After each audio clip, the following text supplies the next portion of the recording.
Bonjour les amis, comment allez-vous? Moi ça va bien, ça va bien. Bon là c'est pas de la transpiration, hein, non, non, donc j'avais trop chaud. Je me suis aspergée juste avant de cette délicieuse eau thermale d'Uriage que j'avais eue dans un magazine, qui est génial parce qu'elle hydrate. Elle hydrate en profondeur. Oui, oui, oui, oui, oui, oui, oui, oui. Donc j'en mets plusieurs fois par jour. Et quasi vide. Aujourd'hui, on va parler d'un sujet très intéressant, mais très compliqué. À mon avis, une vidéo n'y suffira pas. Parce qu'en plus, bon, ça demande énormément d'études. Ah, mes boucles d'oreilles vont tourner dans le mauvais sens. Elles vont m'énerver celles-là, je sens peut-être que je tourne dans le mauvais sens. Bon, c'est pas grave. Le problème donc, c'est qu'on va parler des 5 blessures de l'âme. Alors, je vous dis tout de suite que si vous voulez en savoir beaucoup plus, il faut lire Louise Bourbeau, qui a écrit beaucoup de livres là-dessus, qui est une Canadienne, comme souvent, oui. Nos chercheurs en psychologie et en neuropsycho sont souvent canadiens. Bon, il y en a d'autres, hein, mais moi, mes préférés sont souvent canadiens, ou habitent au Canada. Pourquoi? J'en sais rien. Ils doivent voir la vie différemment là-bas. Enfin bref. En tout cas, c'est un sujet très compliqué, très long. Et donc ça fait 2 jours que je bosse dessus, j'ai pris 5 pages d'écriture, 5 pages de notes, autant dire que jamais je vais m'y retrouver. C'est écrit comme un cochon, je vais vous montrer. Ah, je vais vous montrer. Ah, ça c'est toujours écrit. Bon, regardez. Comment voulez-vous que je m'y retrouve? Ah, regardez en bas. C'est comme ça que je travaille à la fac, avec des astérix, des flèches, des encadrés. Ou alors surligneur, c'est bien le surligneur, on n'en est plus maintenant. On s'en fout? On s'en fout, on y va. Donc, alors il y a 5 blessures de l'âme, à savoir qu'on les a toutes. À la naissance, voire même bien avant la naissance, au niveau de la conception. Pourquoi? Blessure de l'âme, l'âme, si on y croit, moi j'y crois, c'est pas son premier corps, sa première vie. Donc, l'âme vient avec tout son vécu. Vous me suivez? Je suppose que oui, jusque-là. Alors, les 5 blessures de l'âme, c'est le rejet, l'abandon, la trahison, l'injustice et l'humiliation. Et on verra la corrélation, oh comment qu'elle convient, entre ces blessures et la morphologie, c'est ça qui m'intéresse. Enfin, c'est ça qui est le plus intéressant, le plus rigolo. Parce que vous pouvez jouer avec ça dans la journée, dans la vie. Dans la vie. Avec les gens autour de vous, vous saurez par rapport à leur morphologie, alors qu'elles vont réagir, quelle est la blessure principale qui ressort. Parce que les blessures ressortent. Il y en a une principale, dont on est emprunt, et les autres, on les a toutes. Donc, à un moment ou à un autre, excusez-moi, à un moment, c'est pas élégant, mais c'est rien. Ah, quoique c'est très élégant. Il me manque plus que le porte-cigarette. Et je fais très dolce vita, moi je trouve. Donc oui. Et donc on les a toutes qui ressortent à un moment ou à un autre, face à une situation particulière. Donc,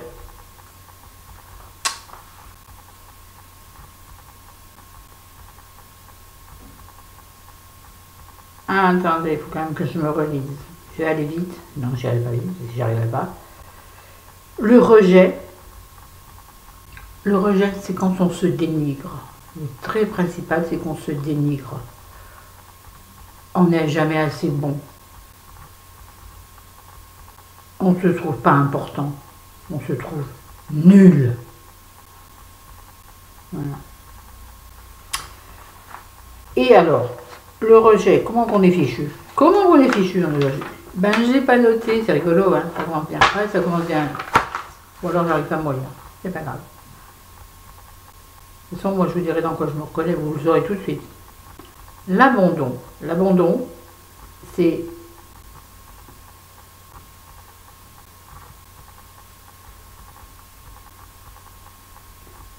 l'abandon, c'est on a manqué de la présence d'un père ou d'une mère. Attention, c'est très général, hein, comme définition. C'est pas ça du tout. Si tu regardes en psycho pur, c'est pas ça. Et voilà, soit du père, soit de la mère. Donc on a l'intention. Ah, on a une blessure d'abandon. Et la blessure d'abandon, comment est-ce qu'on est fichu? Ne me dis pas que c'est pas vrai. Attendez, il faut que j'arrive à me relire.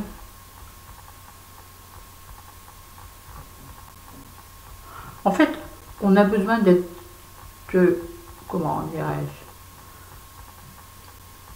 d'avoir l'appui de quelqu'un. On cherche toujours l'appui dans l'autre. Par exemple, on attendait que notre papa soit là, notre papa nous dise que c'était bien, ou notre maman, attention, suivant le sexe, c'est différent. Elle me gonfle, je ne vais pas les mettre souvent parce qu'elle m'énerve trop. Voilà, où il n'est pas assez présent, où on recherche aussi le fait qu'on nous accorde de l'importance. D'accord? Et comment je me suis débrouillée? Où est-ce que j'ai noté les physiques alors? Je me suis paumée. J'ai très mal travaillé, je suis désolée. Cette vidéo va être un bordel immense. Je suis désolée, j'aime pas. La trahison. La trahison, je ne sais pas ce que j'ai écrit. Mutant,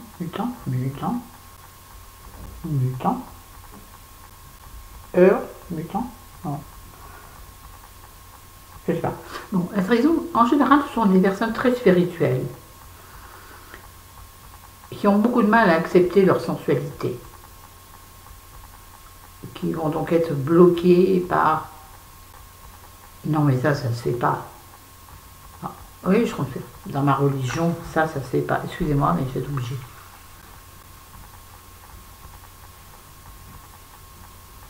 On dirait qu'on est en boîte de nuit et que je suis la boule à facettes. Hein, on dirait.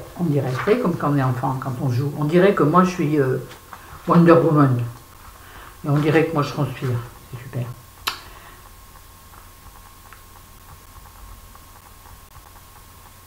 Et c'est souvent quelqu'un de gros, de bien enveloppé. Pourquoi? Bon ben ça c'est assez général. C'est bien connu. C'est pour justement se faire une espèce de carcasse.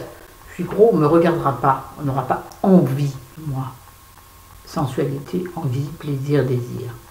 Désir, plaisir. D'accord? Voilà. Ensuite, nous avons donc... Je ne retrouve pas du tout ce que je voulais, mais qu'est-ce que j'ai foutu? Ah ouais, mais j'en suis qu'à la deuxième page, j'en ai 12. Non. Ah oui, c'est là où c'est intéressant. On va faire l'inverse. Je repars en arrière. Je vous ai dit que ce serait le bordel. Mais c'est super compliqué. Alors, il faut savoir que le contrôle de soi, c'est exactement le contraire de l'amour de soi. Quand on est tout le temps en contrôle, c'est qu'on ne s'aime pas. On ne se donne pas le droit de prendre du plaisir, de s'aimer, d'aimer les autres. On est en contrôle. Oh, bah non, ça se fait pas. Oh. Alors, c'est pas mon cas. Moi, je suis pas dans le contrôle, du tout. Enfin, c'est un peu ça. Parce que si je faisais tout ce que j'ai envie de faire, oh, ben, boudiou, ou comme une heure celle-là. Oh, je vois par exemple là. Je suis pas dans le contrôle de moi, je vais dans les bras et je vais mettre les autres. Ouais, mais bon, c'est rien. Ah, écoute, qu'est-ce que c'est bien ça. Alors, la blessure d'abandon. Ça se reconnaît, donc moi j'y suis, je vous dis tout de suite, je suis comme ça, j'ai une blessure d'abandon. Le corps est sans tonicité, on a un corps mou. C'est moi je dis ça, mais c'est vrai, on a un corps mou. On est voûté, on tient, d'abord je peux pas, ça fait pas l'épaule, on tient voûté, on tient pas bien droit, vous voyez, on tient voûté un peu recroquevillé comme ça. Souvent ces gens ont les bras en avant. Donc, je te rappelle. Voilà, c'est un manque de soutien. L'abandon, c'est un manque de soutien. Donc notre corps manque de soutien. Vous voyez, on est comme ça, là, comme je suis là, comme je suis constamment. Je suis, quand je marche, il y a une espèce de grosse chose qui marche comme ça. Vous voyez, ça blessure d'abandon. Mais ça se voit. Regardez les gens, là aussi, le terrain magnifique. pour étudier les gens, c'est une salle d'attente. Il n'y a rien de plus génial. Regardez les gens comment ils sont. Ceux qui sont très droits sur leur chaise. C'est buste ouvert, bon là je vais le faire. Bras en arrière. Dégagé, qui appellent la vie. Vous savez qui... Et puis il y a ceux qui sont comme ça. Jambes croisées, bras croisés. Ça. Souvent dans leur livre. Pourtant moi je suis souvent dans mon livre. Hein. Bon, voilà. Bon, moi donc je suis dans l'abandon, aidant. Donc il y en a un qui m'a vraiment...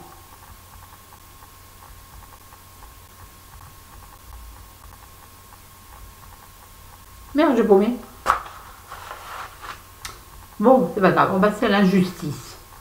La blessure d'injustice. Alors eux, ce sont l'inverse, ce sont des corps très droits, très harmonieux. Quel chantilly. Très toniques, très musclés. Puis pourquoi? Parce qu'ils ont la tendance à la perfection. Il faut que tout soit cadré. Voilà. Pas beaucoup de droit à la fantaisie. C'est pas du tout moi ça. Mais le problème, c'est qu'ils sont très exigeants envers eux-mêmes, mais surtout et encore envers les autres. Donc ce sont des gens difficiles à vivre. Moi j'ai un peu ça à la maison, c'est très dur. Pourquoi? Parce que petit, on leur a demandé d'être comme ça ou comme ça, de lire ce livre ou celui-ci. Et donc dans leur vie d'adulte, et bon, n'oublions pas que l'âme a vécu dans plusieurs corps. Ben, dis donc, je me demande celle-là où elle a vécu pour être aussi sévère et dure. Vous m'avez suivi? C'est quelqu'un de droit, bien harmonieux au niveau physique. Ce sont finalement des vénards au niveau physique, quelque part. Ah oui, ce sont des gens aussi qui, en général, utilisent énormément les preuves, la justice, qui ont besoin, voilà. Ici, ça, je suis pas sûre, je vais aller regarder. Ah, mais il y a tel numéro de loi qui dit que, vous voyez, ce sont des gens comme ça. Ah, il y a du bruit au-dessus, mais quelle heure est-il? Tiens, je vais aller vérifier si oui ou non j'ai le droit de contester. Vous voyez? Bah oui, vous voyez, il faut que j'arrête de dire voyez. Bon, c'est très rapidement fait, c'est très mal fait, mais bon, on ne voudrait pas. La trahison.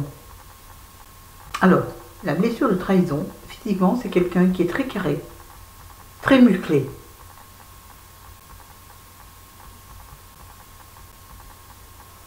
Pour les hommes, surtout. Et là, mais... Vous voyez, ce genre d'homme-là, ils ont la blessure de trahison.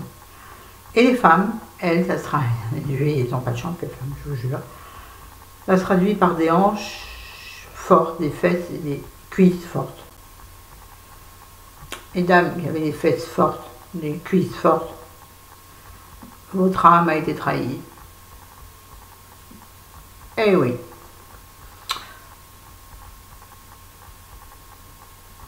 Mais ce sont des personnes contrôlantes qui ne veulent pas se sentir faibles. Elles ont besoin de contrôle. Contrôlantes, contrôle. Mais elles ont la faiblesse en... Elles détestent la faiblesse. Il leur faut de la force. C'est pas clair du tout.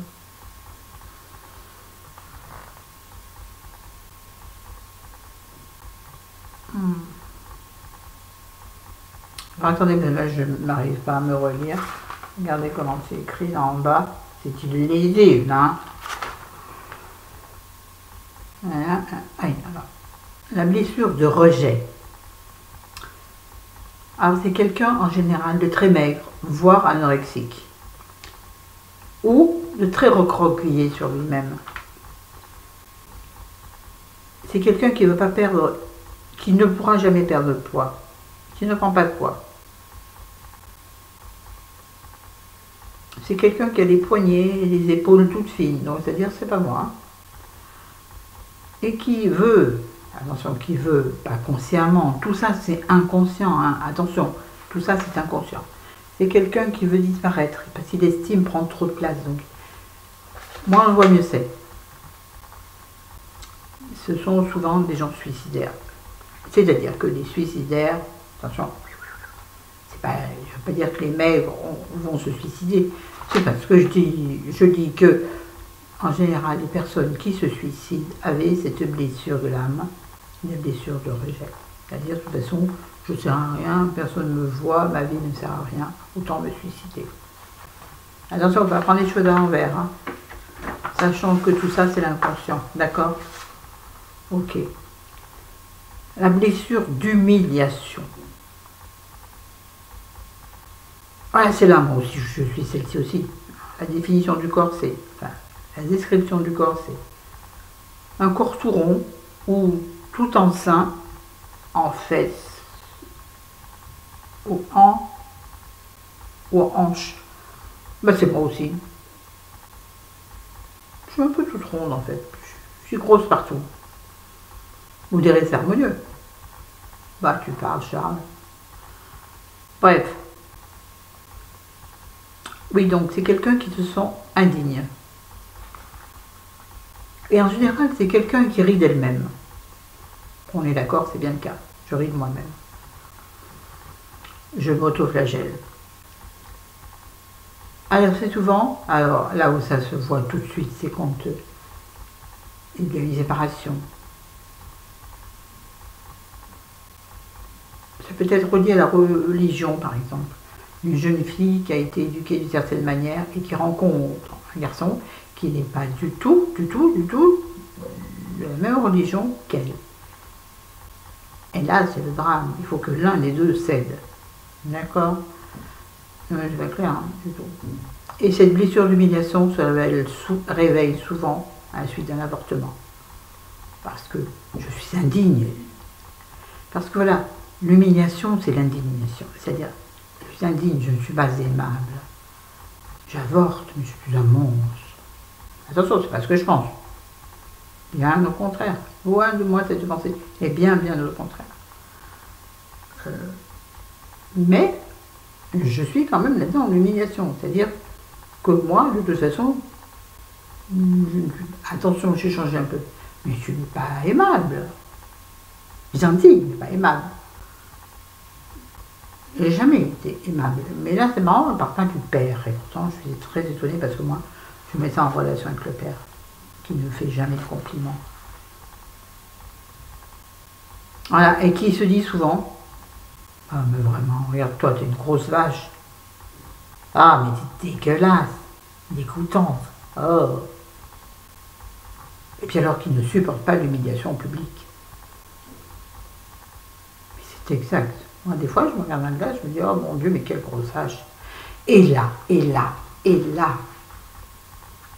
mes recherches en psychologie me font immédiatement venir à l'esprit, mais c'est déjà fait, c'est trop tard. Tu ne dirais jamais ça à une amie, jamais. Or, tu es ta propre amie, ta seule et véritable amie. Jamais tu dirais, mais non, tu ressembles à une grosse vache. D'accord? Or, je me le suis dit, c'est trop tard, je me le suis dit. Il faut donc finalement, quand on est bien soigné, quand on arrive à se soigner, jamais plus cette pensée ne vous vient. Or, moi, elle continue à me venir. Or, pourtant, je travaille là-dessus. Et croyez-moi, je travaille là-dessus. YouTube m'y aide énormément. Et puis, c'est là où c'est meilleur. Ce sont des gens très gentils et très empathiques. Et moi, je suis, vous savez, Bob l'éponge, c'est moi Bob l'éponge. Je suis extrêmement empathique, moi. Ah bah oui. Moi, tout ce qui touche les autres me touche. Excusez-moi, je meurs, mais je meurs de chaud. Je pense que ça se voit, je crève là. Je suis arrivée au bout, mais alors ça a été en vrac. Il y avait-il un truc très intéressant à vous dire?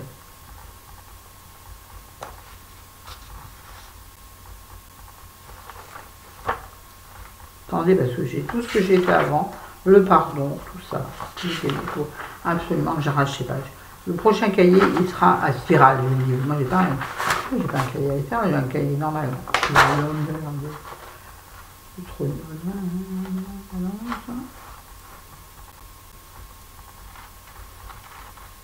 Excusez-moi, c'est trop chaud, j'en peux plus. J'en peux plus, j'ai bon. Oui, donc voilà. En fait, oui, c'est ça. Regardez les gens autour de vous. Bon, j'ai mal défini, mais allez regarder les vidéos d'Élise Bourbeau ou bien de la télé bienveillante de Carole Rinaldi. Elles sont géniales. Bon, Lise Bourbeau est plus âgée, donc moi je l'aime mieux, mais bon, encore une perception. Hein. Mais, ouais, regardez les gens autour de vous, par rapport à leur réaction, vous dites, oh, lui, il a une blessure de... C'est très rigolo à faire. Moi, mon chéri, je sais que lui, une blessure d'injustice.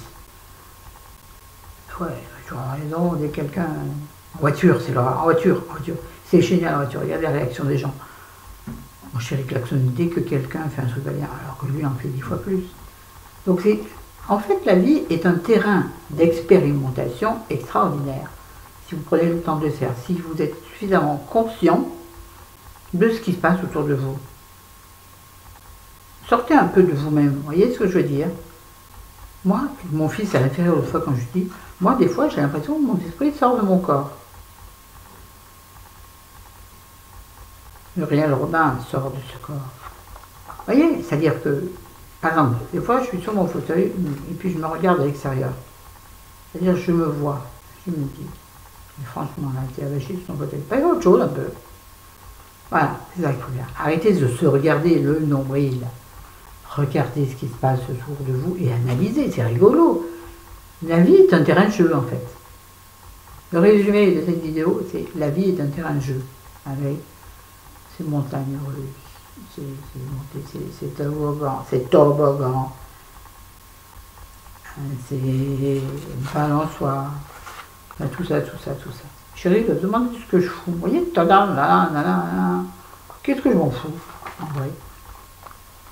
Blessure de... Là, j'aurais dit blessure de rejet. Sans, c'est pas du tout ce que je suis. Mais, par rapport à ce que je viens de dire, ou alors d'abandon. Oh, lumière, que la lumière soit. Mais même la transpiration. C'est joli celui-là de bandeau. Hein. Bon, sur ce, je vous laisse. Parce que là, je meurs de chaud, j'en peux plus. Je vous fais des bisous, je vous dis à demain. N'hésitez pas en commentaire à me poser pas trop de questions.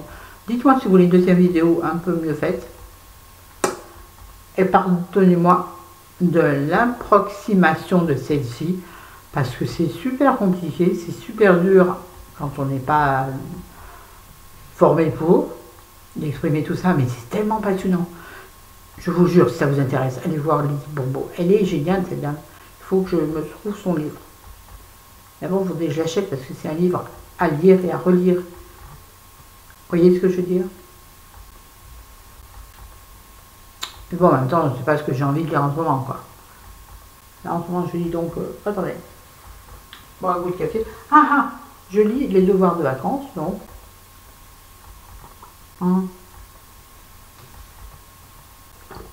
Bien, très sympa. Pas forcément drôle et aéré, mais bon.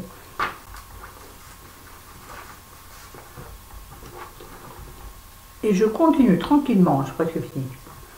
Nathalie Reims, laisser les cendres s'envoler, sachant que c'est pas rigolo du tout.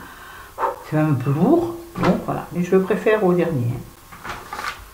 Voilà, bon, allez, à demain. Je vous aime. J'en peux plus, j'ai chaud. À demain.